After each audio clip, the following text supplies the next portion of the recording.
Alright, so here's a newer looking run-through air conditioner running. This replaced a 2005, I think 4-ton, American Standard Heritage 12.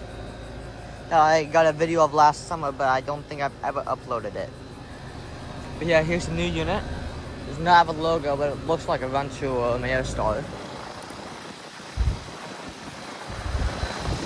It's got a LG scroll compressor. Yeah, it's an air conditioner. We're all about to get a storm here.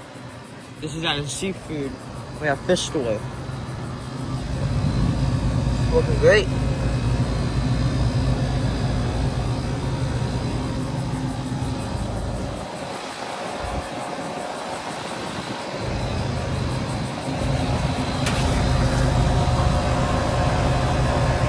$2024.